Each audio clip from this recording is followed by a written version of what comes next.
Well, hello there. We have got today Melanie. Is that your full name? Melissa. Melissa. Aye. Do you know the only person that calls me Melissa is my granny? Yeah, is it really? Everybody calls me Mel, but everybody always thinks it's Mary. Aye, that's what oh, that's lovely, Melissa. I like that. Oh, Melissa. No, but I'll not call you that because you're known on social media as Mel. Or Melfie is your name on both Instagram and TikTok. Yes, it is. And you do food blogging. That's got to be the best kind of blogging in all the land. So it looks amazing. amazing. It's so good. Do you pay for all of them? Or are they a mix? A lot of them are PR invites, which means you obviously don't you pay. get it, you don't pay for it. I did wonder, because like that's the thing that has blown you up, if you like, the food blogging. Mm-hmm. But actually, when I was looking back in your Instagram, and I've said to you already, I haven't actually done loads and loads of research. Sometimes I think in some cases that works better, in other cases it doesn't. So I haven't for you.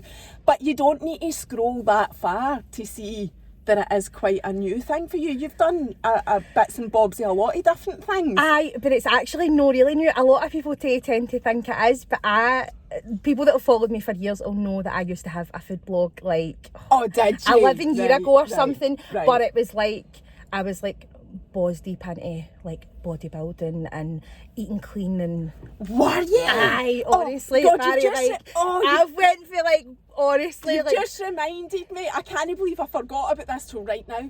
You shared a picture of you like anorexic. I was you, like really, really bad. Oh God, there's loads to talk about. Because a lot of people don't know that. And like, but like the kind of OG people always say like, because they'll always say like, you seem so much more happier now than what you were when like I followed you for. I mean, there's people on my like Instagram that followed me for more than 10 years, and I just find that mental. I just find that absolutely mental. So that's how long you've been on Instagram? I've been on Instagram since I think about the start of 2012. So I want to say, it's just evolved the way that it has along with your journey. Mm-hmm, that is mental that you're now a food blogger, but you've actually got a really massive, important backstory as to how you got to. Right, you'll just need to start. I know, at the beginning. I know.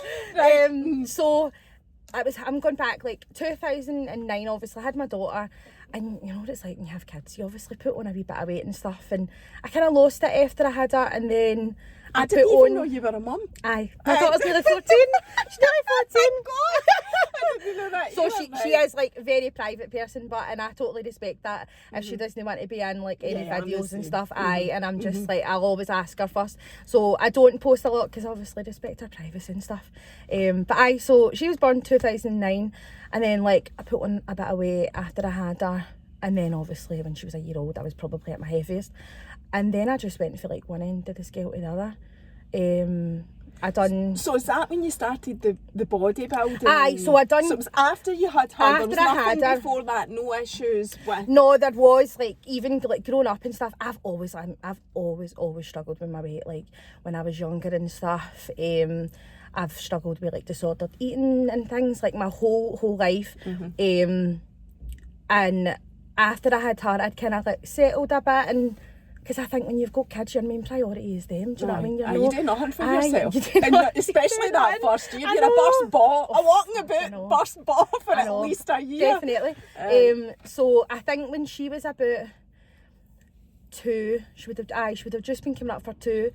I was like, right, I'm gonna go and I've seen this Cambridge Weight Planet was I done, which is that. I remember that. Everybody was, God. loads of people were doing that. Everybody and their granny was doing it. So I done that, and in the space of 6 months, I lost just under 6 stone, which is just fucking mental when you think about it. Like, see, when I think about it now, I'm like, Jesus Christ. I mean, that picture on your page, you must have shared it on your stories, or I must have scrolled back. I think it is back on my feed if you scroll back.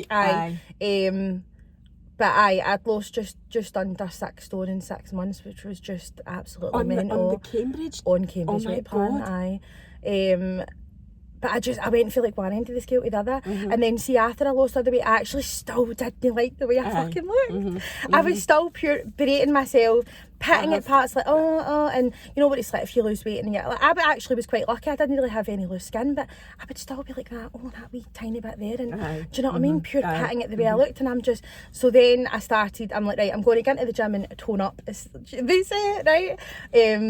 And then I've got a really addictive personality, right? I think this is obviously my issue. Because, like, you're all at or one nothing. point, I am on all or nothing. I'm either, like, in 2 foot or no at all. So, then I get right into the gym, into bodybuilding. I'm talking, like, powerlifting and all that kind of stuff, like, ridiculous. And you were still on a diet, though? Or were you eating to accommodate? Oh, at this point in time, I was, like, weighing every single fucking thing I put in my mouth. It was ridiculous. It was totally unhealthy, totally and utterly unhealthy. And that's when I was like, people would always say, oh, your recipes for like, I was making like my own protein bars and all that kind of stuff. And then I started up my wee food blog, putting on like all my kind of healthy recipes and all that kind of stuff. But that slowly but surely I started kind of getting out of that, because I wasn't even like socialising. So with my how pals did you get yourself to be that deeply obsessed with your food and your intake and the measurements and restricting yourself? How did you go for that to getting more normal, you know, with your thought process? Did you go to therapy? Did you do something? Or did you do it? I fucking probably should have fucking hell. It's took a long time, and I think lockdown was 100% like a blessing in disguise for me. So you've only really recovered in the last 3 years then? Aye, definitely. God. I know, so it was a long time.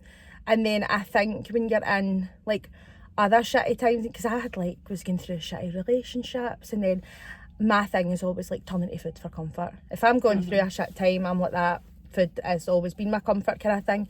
So it's taken me a long time to kind of get out of that kind of thought process and try and do like alternative things as well, like, do you know what I mean, rather than turning to that. But definitely lockdown was when I started to become a wee bit me, do you know what I mean? Like, and because you used to do fashion, like not, you weren't a fashion blogger, but a lot of your squares are like, and they're lovely, and you know, I think because when you're like posting stories and stuff, people would always be like, oh, where's such and such, because I love like vintage stuff, right? Like I've got like a vintage shirt collection, again, obsessive kid personality coming up, right? I've probably got like about 150 at least vintage shirts that I've just collected over the years and stuff. So people would always ask me where all my wee bits and bobs and that were for and stuff. So I just started, like when I was posting pictures, just tagging where my stuff was for, so that people knew. Because some people don't even want to ask you. They'd be like, oh, I'll be scared. So I do it sometimes if I see them, I'm like, I don't want to ask. I'll just go and try and search. And I'm like that, searching green jumper, that green baggy jumper. See where I can get it. But so I've dipped my toes in. It's just your personality. Your whole personality is on that page, albeit the big thing just now is the food blog, and that's the big thing on TikTok as well. Yeah. But what drew me into you though, as much as I've not had I don't think I've had a food blogger in the car, so you know I would have wanted to do it for that reason anyway. But I was like, your personality really for me came through with those trousers that you ordered. Oh my god. Tell us about those them. fucking Boohoo trousers. Oh, what is it? So I was going away on holiday, and obviously I leave everything to the bloody last minute. I'm talking like the week before, I'm like, shit, I've not got anything to take on holiday with me. Better to have you order. So I went on to Boohoo, and I was like, seen everybody was wearing all these kind of like baggy shirts and trousers, kind of cords and stuff, because I actually thought I'd ordered the cord, but I hadn't. Just ordered the bloody trousers, but I thought, oh, they're quite nice, and I put them on, and I walked in the kitchen, and I'm like, look at the fucking size of these trousers, and I actually like just put my arms right in, and I was like, these. So I was like, I need to take a video of this. People love this, because even I've done things like that before. I'm like, people love when you have like pure fashion fails and all that. Like, people just love to see it. And so right away I just get my phone out and I took a video. And then I put it on, I think I put it on my stories. And immediately my pals were like, get that on TikTok. Get that on. And I was like, I don't even post stuff like that on TikTok. And they were like, get that on TikTok. But it went the viral, new, did it no? Because I think that's how I saw it. Like over 2 million views or something, like ridiculous. And I had like people with blue ticks and all that commenting on it, like, and I'm just like, what the It was fuck is going hilarious. on? Aye. It's hilarious. And you're actually quite a wee person, but in the video you can't like actually tell that. I just know that now because I I've feel met like you. I'm really, But- because you're timid and nervous out there. I'm like, Jesus Christ, I don't think I was that wee. But people will always say when they meet me, oh my God, I didn't realise you were so small. But I'm like, I'm 5'2". So the trousers basically went right up Literally over your right shoulders. up in my shoulders. So but people were commenting things and saying like, just cut 2 holes because I'm so good as a jumpsuit. It was a brilliant video and it is there for people to see. But that really, like, I was killing myself laughing. That's what I always, like, I'm attracted to people like that. Aye. You know, somebody just that is, like aye, to have a laugh and aye. stuff. Aye. And I wouldn't have known that about you if I hadn't have seen that video because Aye. I've only ever seen, not like, so before I came across you, I didn't know the 10 years prior to now. Aye. I've only ever seen the food stuff. So when I got a wee glimpse of your personality, I was like, right, Nell, because I didn't know your full name, is on my list. And that was why Brilliant. I contacted Oh, you I with love that that. video. But the food stuff is brilliant as well that you do. Aye. But going back to your story, because I'm totally amazed that you got yourself out of that whole food situation Aye. yourself. You need to tell me more about that. I know, get you very comfy. So definitely through lockdown, I've always posted like dribs and drabs on my stories, like when I'm making dinners or whatever. You know what it's like, post a wee food pic and stuff. And people are always like, oh, what's the recipe? And then I'm having to like send individual people the recipe kind of thing. And it was through lockdown. I was obviously a lot quiet at work and stuff. And it was kind of like my wee therapy through lockdown was like cooking and baking and all that. Because I was like making big, massive like trays of cakes and then dropping them off to like my mum and my gran and all that. So so that was like my wee thing. And then you just shared it. I take it you were cooking and baking and then sharing it. Posted like one of my first recipes in that on TikTok and it went viral, like nearly 1 million views, and I'm just like, what the fuck? Because obviously I've posted dribs and drabs on Instagram for well at that point it would have been like 8, nearly 9 years. And nothing had ever really came there. And then I started posting on TikTok and my recipes and all that were just going viral. Like every recipe was then like tens of hundreds and of how thousands did of views. you get onto TikTok then? What made you do that? Because there's always So usually a there's story. always usually a story. So I didn't like specifically download it to post. I downloaded it I was a lurker. Aye. And I seen your podcast with Kerry. Aye, Roma. She was the same. She just and I downloaded it as that's well right. because my daughter actually had TikTok before it was TikTok. It was called Musical.ly, and it was literally just a kids like dancing app. Kids were just going on and doing dances because I always catching. She's in her front of her phone and doing all her dances. So I kind of downloaded it to like maybe just keep a wee eye on it and stuff and things like that. And then I became a lurker and watching all the other videos, and I'm like, God, there's actually so much more on this now than what it first was. People were doing like a lot of kind of educational content and stuff, and I'm like, this is so interesting, like the stuff that was coming up. And I mean, I'm 33 now and I'm just like, stuff is coming up, I'm like, I didn't fucking know. Aye. Do you know what I mean? Like things like that. So I just did find it dead interesting in that sense. And then it was like through lockdown, my boyfriend and stuff was like, why don't you post, it was him that said to me, he's like, why don't you post your recipes and that on TikTok if you're, because I was always sending people stuff like other people's, and they're like, why don't you do that? Why don't you put your recipes on there? And I did, and it just... And that was it. And it wasn't just, and like Kerry's story, did you just post one day and get up the next morning? Why does it always happen during the night? So interesting as well. It's even my YouTube videos. It's always you get up in the morning and like hundreds of people have watched it or whatever. And I think, where are these people? What are they doing up all night? What are they not sleeping for? So I think my first couple of recipes that went mental was a Cajun chicken pasta recipe I make, and it's like my favourite pasta ever. I love it. And then old school sponge cake. I think my old school sponge cake is almost at 1 million views. That just went nuts, absolutely nuts. Like people went mental for it. And then since then it's just kind of snowballed. And I need to ask you, because it comes part and parcel with social media, although I don't want to talk about it for ages because it does my box and I don't like giving it energy. Just the trolls. So how did you to go that big that quickly, we all know the more people that love you, Yeah. the more people that hate you, albeit it's a totally wee percentage Aye. of the people that love you. Having just become into this world, really, Yeah. how did you cope with it?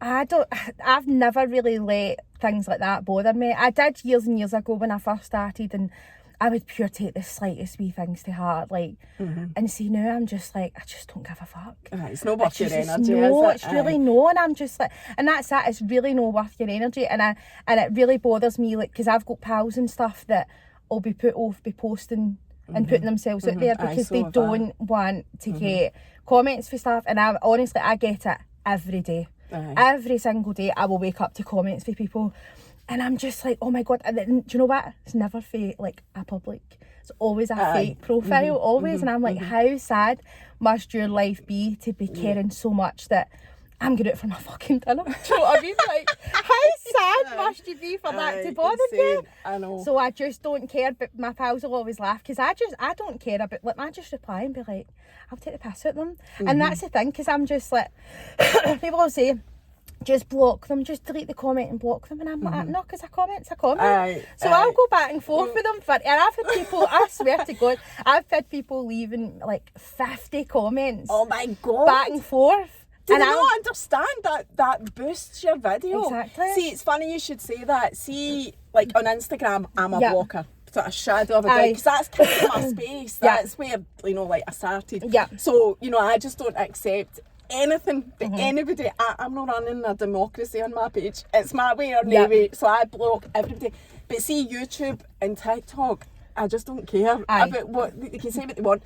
But also, it's that where they're boosting your video, but I don't even reply I'll even because I tell don't them. give it energy. I'll be like, keep going. Do you know what I mean? You're hitting my engagement. And they're like, oh, is that all you care about, likes and comments? And I'm like, oh, shut up. Like, that day I Bore just... off, change the record. But I man. have noticed, like, there has been less and less, but you do get the odd comment from Aye. people and you click in 0 followers, 0 following, you're like, oh, I know. do you know what I mean? Aye. You It speaks just know, volumes, it does speaks speak volumes, it does. And the only reason I wanted to just mention it is I'm always like aware that there'll be people out there that really want to do something Aye. like that, really want to be a food blogger or a fashion blogger or a YouTuber or whatever, and it's just, you know, to give them a wee bit of encouragement that, you know, if you really want to do it, fuck Aye, you everybody just need else, to- aye. just do it and do your thing. And it So does, that it was really why. gets to me when people say, like, oh, how do you deal with, like, trolls and people commenting and stuff? And I'm like, you just need to not care. Aye, you It is need to, hard, aye. especially when,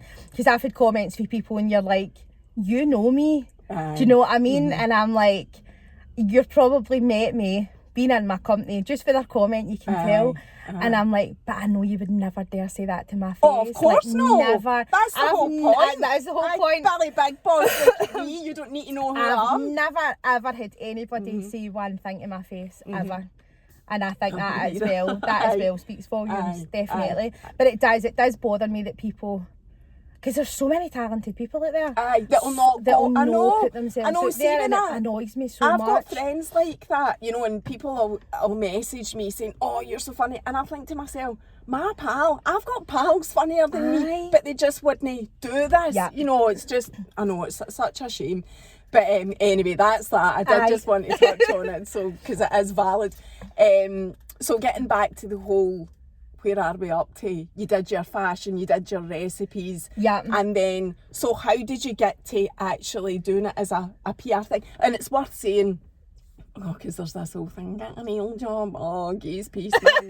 There's that get as well. comments like that all the I know, time, I've seen it but on I'm yours, that's why I'm saying, self-employed. I know. So I'm always just like, you literally do not have a clue. Aye. Because it's literally been a wee hobby for me. That's and what I was going to say. You're self-employed. You've got your own business Yeah. separate Yes. to know that it's relevant. Exactly. It's no. Even if But it was my something- point aye. is, this is a passion project Yeah. for you.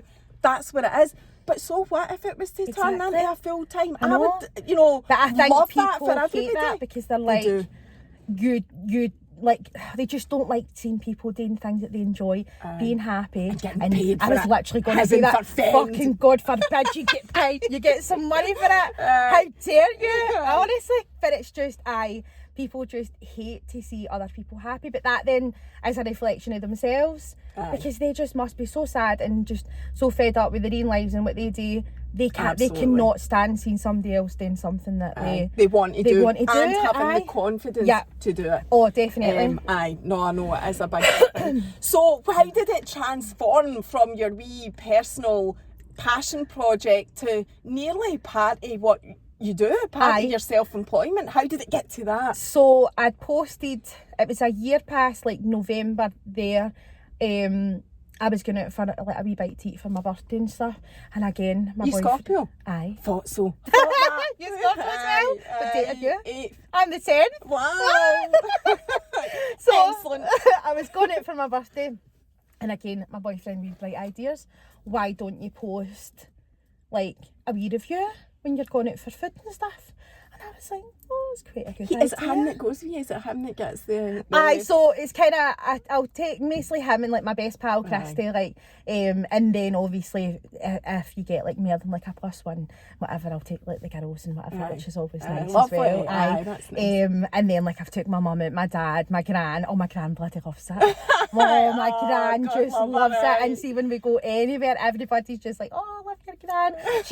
And it's funny, but because she obviously she knows what I do, but to a certain extent. So we went for, long story short, went for an afternoon tea, and she like kept going to touch things. And I was like, "Can just wait a wee second, I need to take a wee picture of that first." And she's like, "Oh, sorry, I'm messing up your work and all that." And I'm just killing myself laughing. She's so funny. But I posted my first review just after my birthday, so that would have been 2021.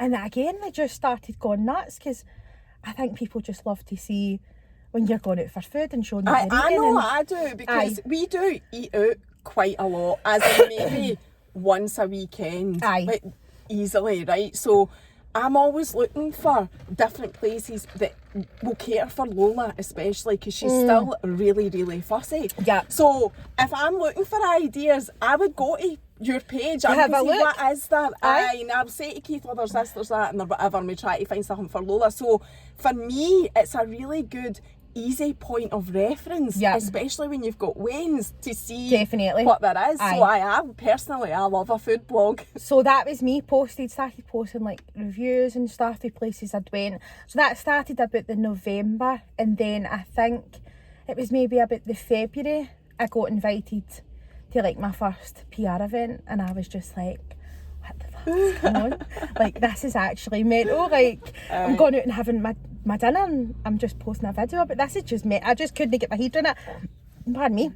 And one of the first places that I was at, the first or second, that's where I actually met my best pal as well. Wow. So it's all been just mental, but it's been brilliant. So you've just became best pals in the last year? So that would have been, I think we met February or March. My pal Christy, so I met her at one of the events that I went to. Do you say on social media openly what your business is? Now and again, like people will ask or whatever, or I'll post. What is it? I'm a dog walker. Oh, I didn't know that either. Because I do like to kind of keep it now, here's separate the thing, kind of thing. Because I've got a cat. I love all animals. I love all animals. I'm not one of these people that say, well, I don't understand cat people or whatever. In fact, I don't like it when people say that, because animals are animals. But anyway, do you do the thing if somebody's got a cat and they're on holiday? I've done that a few times for because I've obviously got dog walking clients as well that have cats. Kind of thing. So if their dog or whatever is a bit about their cats, obviously. Because my cat cannot cope with getting into the cattery. Oh, really? Like, he comes back, he's just a wreck. I did actually find a really brilliant cattery for my cat. I mean, she'll be 2 in April this year, and it was the first time we were putting her into a cattery because everybody else was away on holiday or whatever, so nobody could kind of keep her or come and see her or whatever, so I thought we'd put her in a cattery. But I found a brilliant one in Baillieston. The woman is shit hot, sent us updates every day, and she's got like a big massive room and all that. I don't think she wanted to come home with us when we well, that would be amazing if Jude was like that, but we're hoping to go on holiday for the Easter holidays. I know we're totally digressing, but there maybe be people that do want to know this. And he does like his home comforts, and if I didn't find a cattery suitable for him, then I'd need to find somebody that does, to pay them to come and feed them once a day, maybe even once every 2 days. He's 5. And he's pure banging. It's a good cat. Aye, my wee cat. We've been dead lucky with her. So- she is good. But She's it's really good to know that you do dog walking, and it's good for people to know, because you're in, what area is this? Is this Annie's Land? Aye, so I'm in Summerston, so kind of like Aye. Summerston, Maryhill area I cover. Aye. So, it's good if you're looking for business. That's a wee shout out. I'm actually Too busy? completely full. All right, okay. So, and I recently went into 4 days a week, which Aye, I has saw been, that. Aye. it's been brilliant. I've been thinking about it for a while, and my Friday became really quiet, right? And I was like, this is a sign. This is a sign. And I'm like, I'm going to do it. And a lot of my clients still work from home and stuff. And I just kind of put the feelers out and said to them, listen, I'm thinking about going down to 4 days a week. If you do need any cover on a Friday, I've got other dog walkers, we kind of cover holidays for each other and stuff. And everybody was absolutely fine with it. And I'm just, so that'll be, in fact, it'll be a year at the end of this month. So that you've been doing the 4 days, which you're off on Aye. a Friday, which is why It's you're been here. so good. Have you got a wee food PR thing to do the day? No, I'm actually going for something a wee bit different today. So this is the thing. Like I said, I'm dipping my toes into different Aye, bits because I and saw you do bobs. the big wave thing in Glasgow. I Aye. couldn't do that. And No. a big capsule that's water. Oh no, No. I'd be petrified. Petrified. But no, I've been doing like different wee bits and bobs, because I think when you have got a platform and you do have kind of a lot more followers, you will be asked to do different things. But I'm trying not to just completely be like, because I've obviously A posted a food lot of blogger. food stuff and Aye. then go, boom, here's me doing something. Aye. Oh, you're trying to completely- gradually. Aye, so I'm gradually starting to do like wee bits and bobs and stuff like that, because everybody's always saying to me, you need to post Mary just you on your TikTok. Yeah, I would agree with that, because 100%, your aye. personality is huge. I do on its agree with own. them as well, but Aye. I'm just like, it's trying to transition. Do you know what I mean? Aye, I know. But I have been and it's a doing- comfort thing. You've done so well doing it that Aye. way, and with the food and whatever, it's like, oh. But you know what they say about comfort zones, Melissa? I know, even when I first started, like I wasn't even in my videos.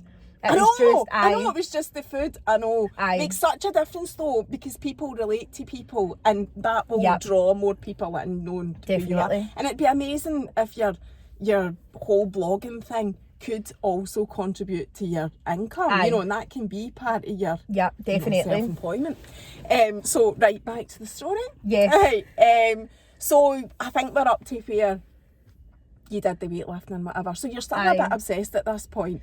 Oh, aye, extremely. So how did you extremely. stop that? I don't actually know. I think.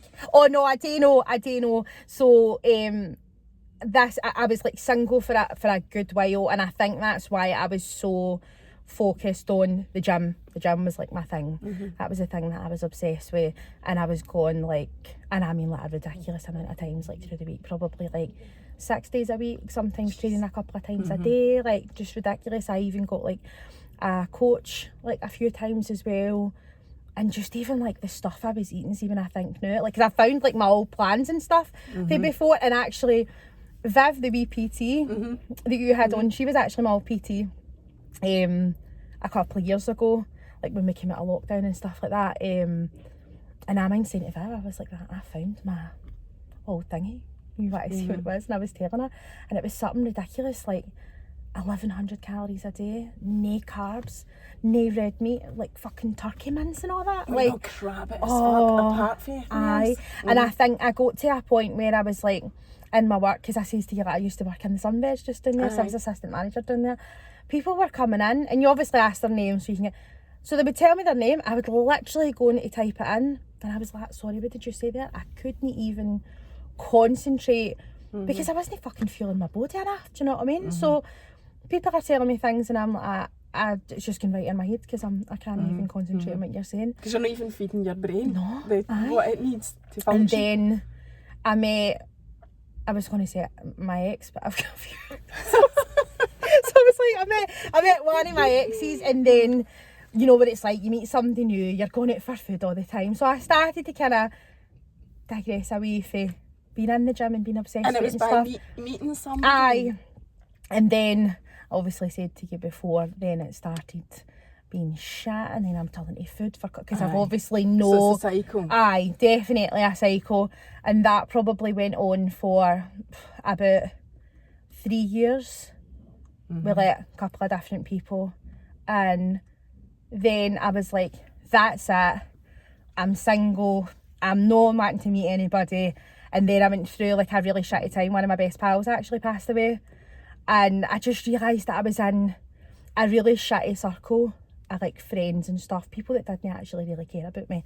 Because that showed me when she passed away, they weren't there for me. Because they weren't like in the friendship circle with her kind of thing. But I just think if your pal goes through something like that, so traumatic, and they started like leaving me out of things and stuff, and I was like, nah, that I just shut everybody out, basically, everybody, and I was like, nah, need to be on my own. So my pal had passed away April, so that was April 2018,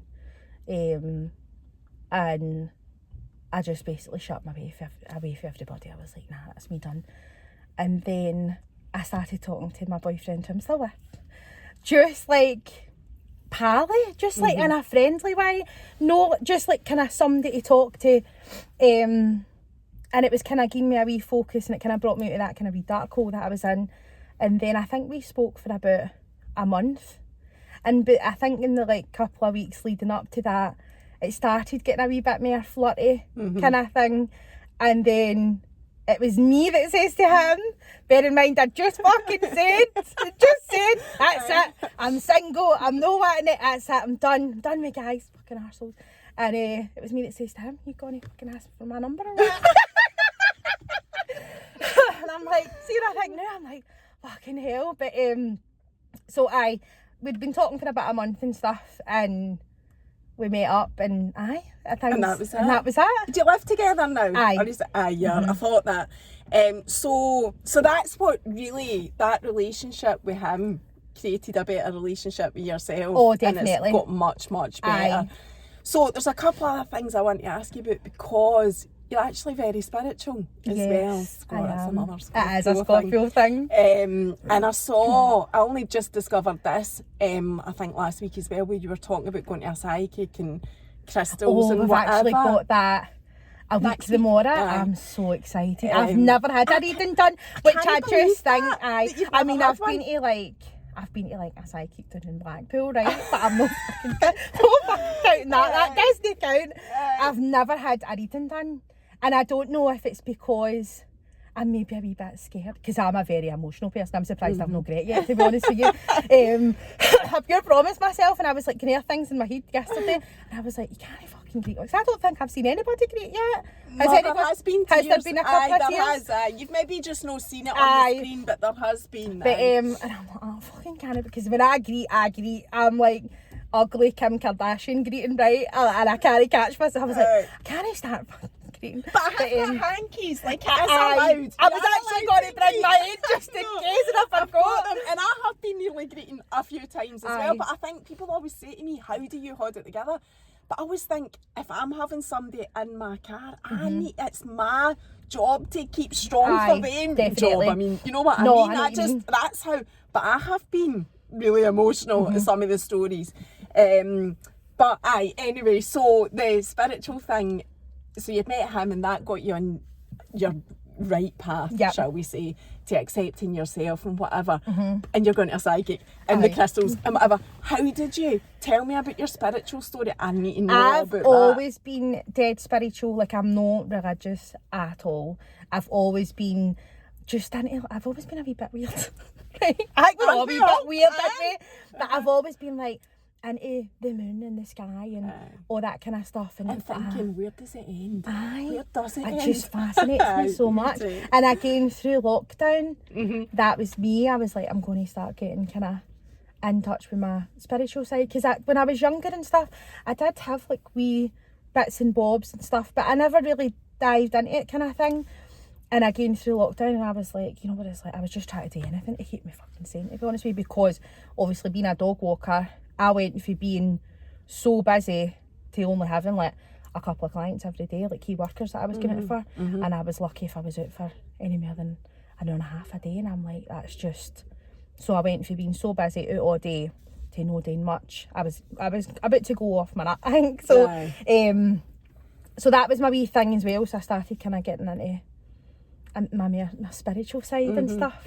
But I do love that. I mean, there is loads of different, like, the spirituality thing is a vast spectrum, right? And the stuff that we are talking about is probably more the spooky side of it, but the whole completely accepting yourself is a big thing for me. Definitely. Like, you know, there's nothing that you can, I mean, apart from your attitude, there's actually nothing that you can change about like, the way you look or speak. I think that's the way. Definitely through lockdown, I just kind of said to myself, like, doesn't matter like how you look, whether I'm a size 6 or a size 26, or whether I'm this or that, I'm still the same person. Do you know what I mean? And I think that's the main thing, to like, you've only got one body, so you need so you need to respect that and no pick yourself apart. And again, it is, and I'll still have days where I'll wake up and I'll be like, I feel like a bag of shit today. Like, I will still have days like that. I'm not saying that I wake up and I'm like, love everything about myself. I don't, right? I will wake up some days and I will feel rubbish beyond it. And I think it's important as well. Even men feel like that. And I think that, because it's kind of seen as being like a woman thing, to wake up and have like a fat day, as people call it. But it isn't. It's literally everybody. I know. I'm glad you said that about men, because I actually struggle to get straight, and I'm just going to say it, straight men into my car to talk about their mental health. For whatever reason that is, and you know, it does gut me. I'm like, but I want my car to be a safe space for everybody, whether you're male or female. I mean, it has happened, but it's so rare. It's so hard, and it's not that I'm no asking, because I am asking. It's just that it's so difficult. I think it is so hard for men to show vulnerability. And I love watching podcasts when it's two guys talking and they get emotional. Me too. Like, because I came across one on my TikTok, and it was that Dapper Laughs, because he's new practicing sobriety and stuff. So I'll need to look him up. I don't know that one. And I think that's been coming up because I've been sober for quite a long time, so I think it's obviously like a year and a half now. Right, we'll need to talk about that as well. So I think that's because, you know what it's like, see if you search something on your TikTok or whatever, they fucking listen. It starts popping up all that stuff. So it was him and Kirk Norcross, and he was talking about how he got sober because his dad had passed, and the two of them were getting like dead emotional and stuff, and I was like, I love that. I love it when people put themselves out there, and because there will be so many people watching that, because we're obviously talking about alcohol and drugs and stuff, and I think that is a big pandemic as well. Like 100%. But again, and the crazy thing is, men's mental health and suicide rates with men is much higher than it is for women. And so it just doesn't make... But then again, is that why? Because men don't feel that they can actually... So they obviously are turning to other things. Because I think when it is to do with like people like that, you're just that's, but it's no, if you're struggling with your mental health, you will look at like a get out or something that you can do to make yourself feel better. So at that point in time, if they're going to drink or take drugs, that's obviously going to make them feel better. It's not going to get rid of your problems, do you know what I mean? But people will obviously turn to things, and that's obviously why it is so bad. So why did you go down the sobriety route? So when I drank a lot and took a lot of drugs when I was younger. Did you? Like really, my mum will be watching this and she'll be like, did she? She doesn't know the main thing is.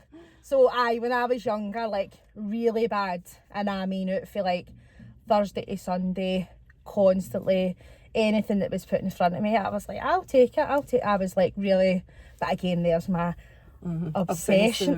Just, if everybody else was doing it, I was like, fuck it. Like, so I think I did get it out of my system a lot when I was younger. And then obviously having my daughter, I mean, I was 18 when I fell pregnant with her, and 19 when I had her. And in a sense, she definitely did save my life, because at that point, I was just, I wouldn't say I didn't really have a life. I did, but it was centred around going out, getting drunk, taking drugs. That was it. So I think I probably had, because people would be like, oh, you had her quite young, didn't you? But I'm glad I did, because it made me, I've always been a wee bit more mature for my age anyway, but it definitely made me grow up and be like, right, what is the bigger picture here and the kind of most important thing? And obviously I still did go out after I had it and stuff, but it became less and less over the years. And then I just started suffering from really, really bad hangovers. And I mean, like, really bad. And the depression that comes with Oh, that. It's brutal. It is brutal. So it was like a week long, I would just feel like utter shit. Like, just utter shit to the point I'm going to work and I'm just like, oh, it's affecting your Monday, your Tuesday, your week. Do you know what I mean? It's like snowballing into your full week. And then I went to a wedding August 2021, and I'm a very pure greedy binge drinker. Again, if anything's put in front of me, I'm like, oh. And I think I drank every drink under the sun that night. And this was me going with a wee fucking... We were staying in the... It was in a hotel. We were staying in a room up the stair. And I was like, I'm dead thrifty, I know. So I'm like, I'm not paying for fucking drinking in that hotel. Have you seen the prices? So you did a flask? So, a flask? I took a cool bag. I took a full cool bag and had it up in the room. And I was going up in the room and getting like a couple of beers at a time. And then everybody's like, shots. I don't do shots, but I'm like, I'll take a shot. And another shot and another shot, and then everybody's like, oh, have you seen this new Mad Dog? And I'm like, oh, Mad Dog, is that all? So I woke up the next day and I thought I was dying. I genuinely was like, oh my God, I have never felt worse in my entire life. My head was pounding. I was rattling. I was pure rattling. I was like, no, that's it. I'm not drinking again. You know what it's like? I was like, all right. But at that point, it was just special occasions I was drinking for. Like birthdays, Christmas, weddings, anything like that. I was like, nah, that's me. I'm done. No drinking again. And that was it. And you just stopped for that day. Stopped for that day. It's funny. Loads of people that have stopped drinking that don't class themselves as having a drink problem. It's usually connected to mental health. Definitely. Like I stopped for a year as well. And even now, like if I'm having, like I have to steer clear shots, spirits. I know like one spirit drink can tip me over the edge into a whole spirally anxiety till the Wednesday if this is a Saturday night. Definitely. So I totally get that. And I had stopped drinking spirits and that by that point, and it was even when I was just drinking beers, like even if I just went out and stuck to beers, I was still getting a terrible hangover. And I just thought this is no worth it, because it was like I was really affecting my mental health after I was drinking, and I just thought this is no worth it at all. Have you ever seen any professional about your mental health throughout your whole journey? Because I need it, like, you know, I need to go to therapists, or like so that's why like I'm interested in asking. I probably should have, but no, but you never have. You've always managed it I've yourself. always just managed it myself, and I think like I've probably struggled with my mental health since I was about 11. That's when my mum and dad split up, and I think that's just when it just kicked off for me. And I have a couple of times tried to unalive myself. And have you? Literally when I was 11. 11 and 17, and that's when And you never saw anybody then? You were never referred to any specialist? No, I don't. I think when I was younger it wasn't. Again, it was like a really taboo subject. Do you know what I mean? Like, because I was born in 89, so I think like the 90s and stuff was just, I don't know, it was just dead strange. But no, I was never like referred to speak to anybody. So that's how, in a sense, I say when I had my daughter, it kind of saved my life, because 17, that was just 17 just before I turned 18. That year was just mental. I can barely remember anything for that year. Just nuts. But no, I've always just tried to manage it myself, and even like going to the doctors and they're just like, oh, here you go, antidepressants. I know, and I just be that was my experience I've never taken them. Never taken them, because I'm just like, that's just going to mask the problem. As soon as I come off them, I might feel a wee bit better for a while, but things will start creeping in again. So that's how I do always try and do like alternative stuff, and do you know what I mean? Things that will make me feel What happier. is your alternatives? I never asked you that. What kind of stuff is it you're into? My job, that was the best thing I'd ever done. 100% the best thing I ever done was go self-employed, because I was worked in the Sunbury as an assistant manager. I loved my job back because I loved talking to people. So see, when customers were coming in, I would love sitting having a wee blather, chatting away to them and stuff. And then we got a new manager in, and she was just horrible, and she made me hate going to my work. And I think, see, when you get to that point, you're just like, oh, I'm not getting paid enough to put up with this shit. I found, so I was similar situation when I worked for the bank. I found that I was going into my work thinking, if I don't do something about this is it for the rest of my life. And I cannot cope with that thought, you know, of this being the rest of my life. And sometimes the way it felt was like, I worked in a fucking bank, and I'm like, it's literally a sunbeds. You are taking your job far too seriously, because I'm just, I don't take myself seriously at all, like at all. And I'm just like, obviously in a sense you need to take your job seriously, but it was stupid things that when I was getting phoned on my days off and all that, and I'm like, come on. And it just put me into a breaking point, and I'm like, fuck this. And I had like been putting money by and stuff like that. It doesn't obviously cost a lot of money to set up into dog walking, but I done like pet first aid and whatever, searched into anything that I could do, and I went self-employed.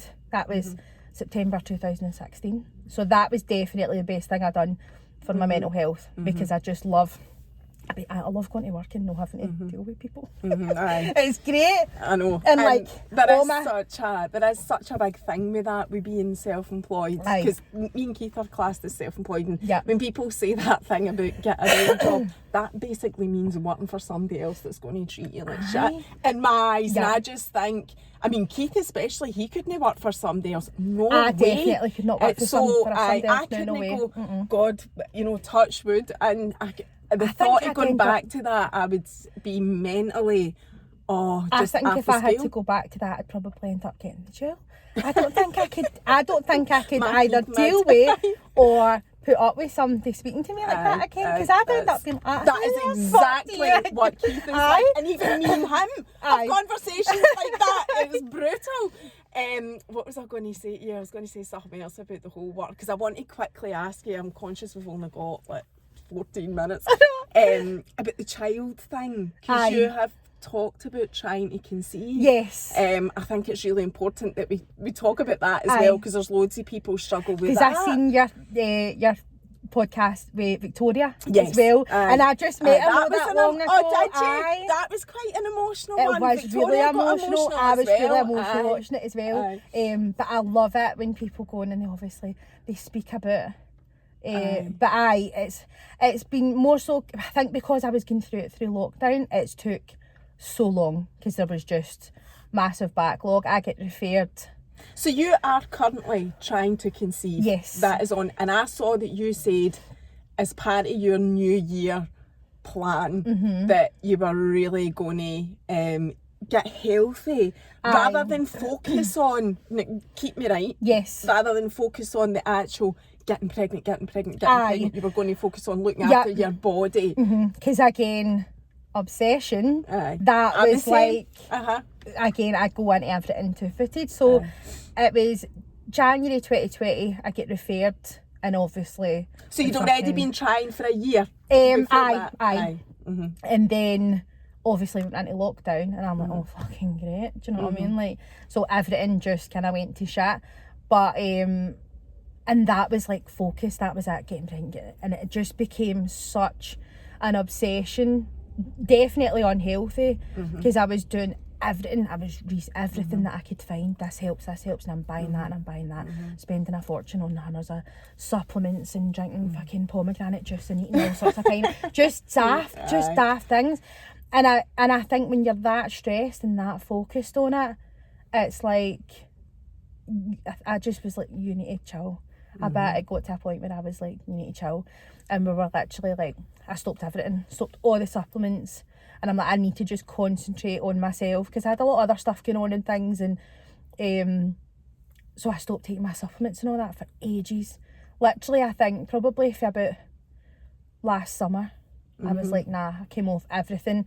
But this year I was like, right, I feel mentally ready. Because I took a bit of a break and stuff, and I was like, I feel mentally ready to now start getting a wee bit healthier, start taking my supplements and that again, and I see you're doing we're digressing again, because I want to ask you more about the trying to conceive, but you're doing the meal prep stuff. Yes, I've been doing that. That definitely helps, because I think because I'm so busy and things, it's good to have something there ready, because if I come in the house and I'm hungry, I'll be making something and having a fucking snack on the side. Do you know what I mean? I think we all do that as well. If you're starving, it's hard. So I'm making my full dinner and I've almost ate a fucking dinner while I've been making it. While I'm making it, I know I'm tasting it every 2 fucking seconds. Do you know what I mean? Aye. So I think having stuff there ready so that I can just ding it in and that's me.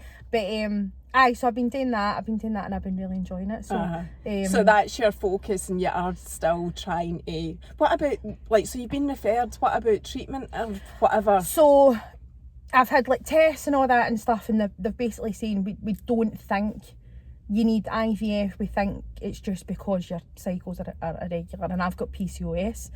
So that's obviously why they're so erratic and kind of all over the place. And they put me on medication last year for 4 months. They were like, this is going to help regulate your cycle. So you go on this, can I take it for like 10 days and then come off it, and just to get a regular cycle. Since I've come off it, it's no fucking stop. And I'm like, you fucking told me this was to help regulate it. And that since August, it's no stopped. And I'm just like, so again, I had a wee phone call with them the other day.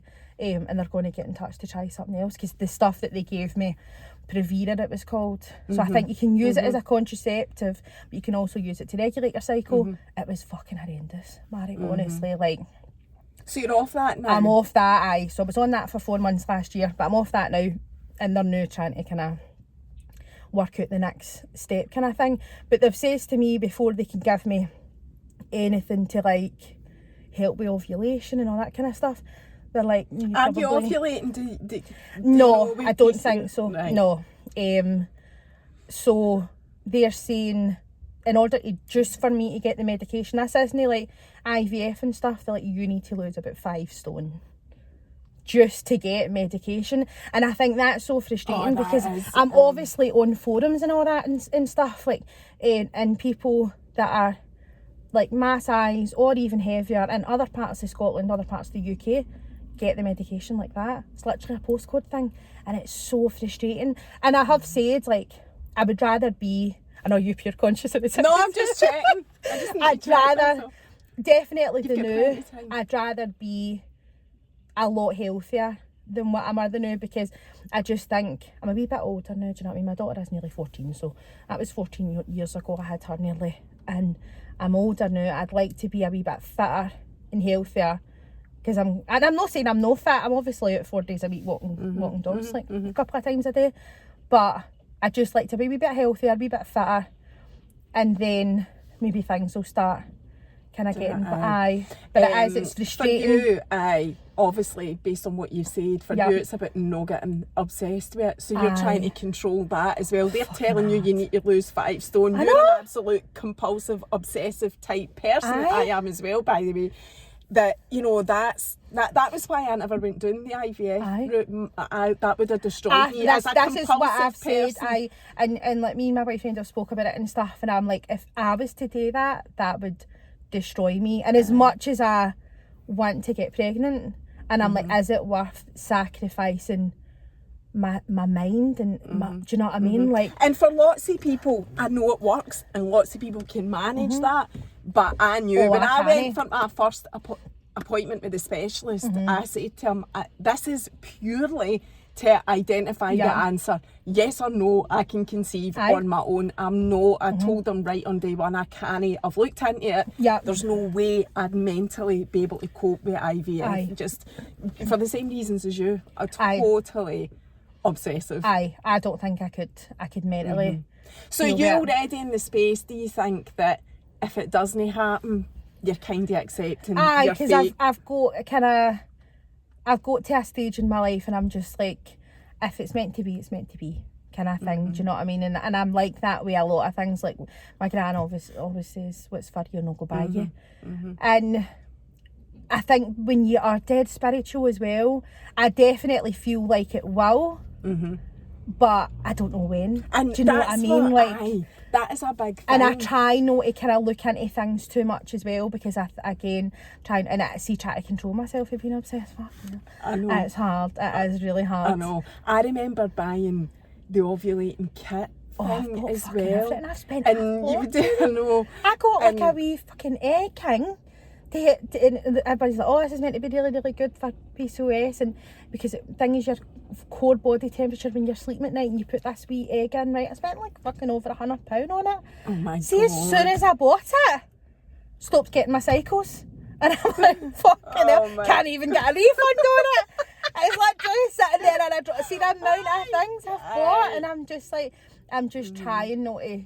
I did go down that road as well, and I always think about like this one morning always pops into my mind where I'd been doing the checking if I was ovulating, and this test kit was telling me that I was, and like it was when I worked in Edinburgh. I live in Cumbernauld, so it was the arse cracked on.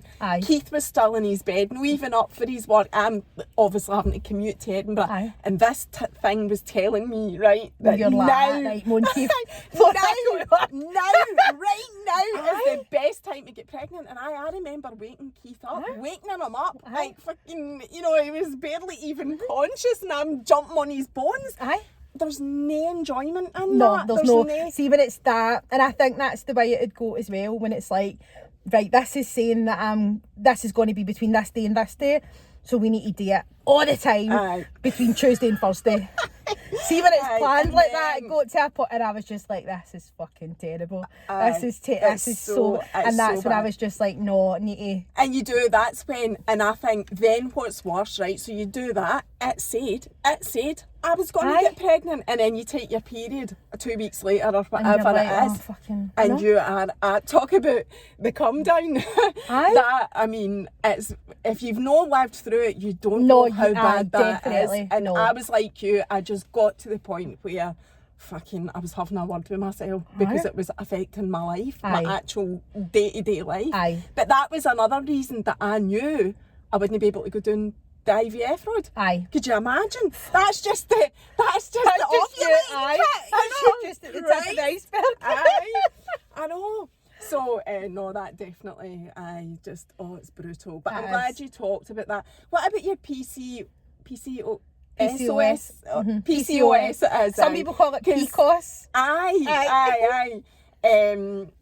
Do you get any treatment for that? Like separately to the... It's really bad, and I think it's either 1 in 3 or I think it's 1 in 5 women actually have it. A lot goes undiagnosed.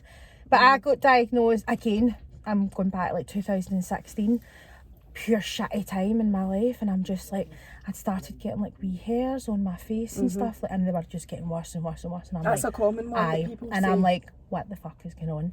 So I went to the doctors. My doctors are great though, and they referred me to get scans and stuff, and I don't think I was meant to see the screen when they were scanning me, because they were like, oh, we'll send you your results and doctor will give you a call. But I seen the screen, I literally seen my ovaries were full of cysts.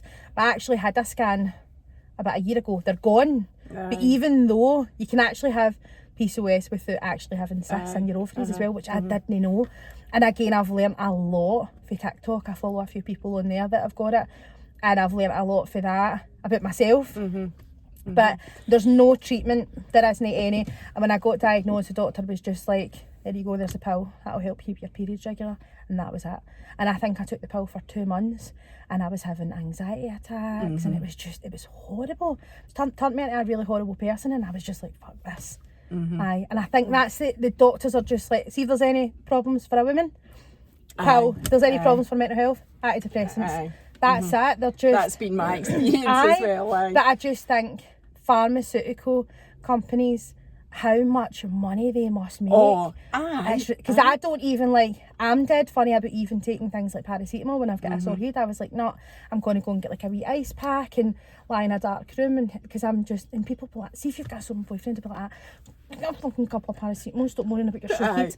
And I'm like that, no, I'm alright, I'm just going to go lie down, shut my eyes, and it'll go away kind of thing, because I'm just dead weird about even taking... It's so strange being like that now, whereas I was a teenager and I'm like fucking pop pills like they were smarties.